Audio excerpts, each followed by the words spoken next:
जय हिंद, जय भारत। स्वागत है सभी व्यूअर्स का आपके अपने चैनल जन जागृति फैक्ट्स में। मैं सर्वेश मिश्रा। आज हम लोग चर्चा करने जा रहे हैं अभी हाल ही में भारत के द्वारा ईएफटीए देशों के साथ में फ्री ट्रेड पैक्ट समझौता किया गया है, जो उसकी जिसके परिणाम स्वरूप भारत में सरकार के अनुसार लगभग 10 लाख जॉब पैदा होने की संभावना है और साथ ही साथ स्विस मेड घड़ियों के अतिरिक्त अन्य के भी सस्ते होने की उम्मीद की जा रही है। यहाँ पर एक तथ्य गौर परख है कि भारत की कुछ प्रमुख आईटी कंपनियां जैसे टीसीएस, इन्फोसिस और एचसीएल आदि यूरोप यूनियन के साथ में पहले से ही कार्य कर रही हैं। ईएफटीए स्विट्जरलैंड, नॉर्वे, थाईलैंड और लिंचेस्टाइन इन 4 देशों का समूह है। इस पैक्ट के होने की चर्चा 2008 से चल रही थी, जो कि अब मोदी सरकार की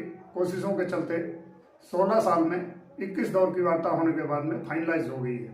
यहाँ पर यह ध्यान देने वाली बात है कि $100 बिलियन यानी कि लगभग 8.27 लाख करोड़ रुपए का इन्वेस्टमेंट 15 सालों के दौरान ईएफटीए देशों द्वारा किया जाएगा।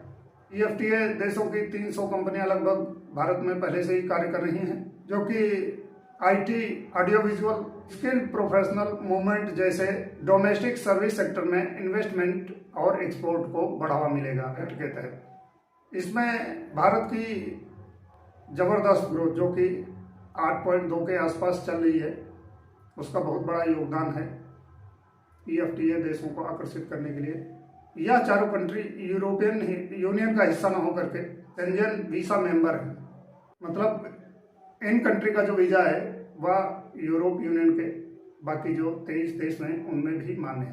2013 में यूरोप यूनियन में 28वां सदस्य क्रोएशिया के रूप में जुड़ता है। फिर यूके के अलग हो जाने पर यूरोप यूनियन के सदस्य देशों की कुल संख्या 27 ही रहती है। यूरोप यूनियन के 4 देशों में से साइप्रस, आयरलैंड, बुल्गारिया और रोमानिया, यह 4 देश शेंजन वीजा के मेंबर नहीं है। भारत की बढ़ती आबादी और ग्रोइंग जीडीपी ग्रोथ और ग्रूमिंग मार्केट जो है भारत का, वह ईएफटीए के लिए संभावनाओं का मार्केट है। इस समझौते के तहत भारत के वस्त्र, मशीनरी, दवाएं और रसायन जैसे उत्पाद निर्यात को बढ़ावा मिलेगा। भारत का अपना लाभ है कि $100 अरब का इन्वेस्टमेंट लगभग 15 साल में मिलेगा। इन देशों की टेक्नोलॉजी को समझने में भी मदद मिलेगी। इस समझौते के अनुसार भारत लगभग 80% माल इस समझौते के तहत स्विट्जरलैंड से खरीदेगा और खुद का 99% माल इन देशों में बेचेगा। ईएफटीए के फाउंडर देशों में ऑस्ट्रिया, डेनमार्क, नॉर्वे, पुर्तगाल, स्वीडन और स्विट्जरलैंड है। इसके साथ ही यूनाइटेड किंगडम भी इसके फाउंडर देशों में से एक है। फिनलैंड एक ऐसा देश है जो यूरोप यूनियन का एसोसिएट मेंबर है।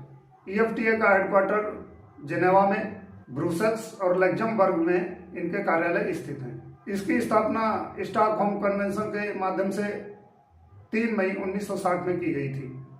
यहाँ पर यह भी ध्यान देने वाली बात है कि भारत में उद्योग जगत के अंदर इस पैक्ट को लेकर के काफ़ी उत्साह दिखाई दे रहा है। उन्होंने इसका स्वागत गर्मजोशी के साथ में किया है।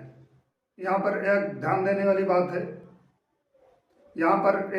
वाली बात यह भी है कि मोदी जी के नेतृत्व में जिस तरह से भारत निरंतर उन्नति की ओर अग्रसर हो रहा है, उसके अंदर भी इस समझौते के माध्यम से काफ़ी सहायता मिलेगी, क्योंकि आने वाला समय टेक्नोलॉजी का होने वाला है। इस समझौते के माध्यम से सबसे महत्वपूर्ण भारत को जो फायदा होगा तो वो इनकी टेक्नोलॉजी को समझने का और ग्रहण करने का ही होगा। फिर मिलते हैं अगले वीडियो में। जय हिंद, जय भारत।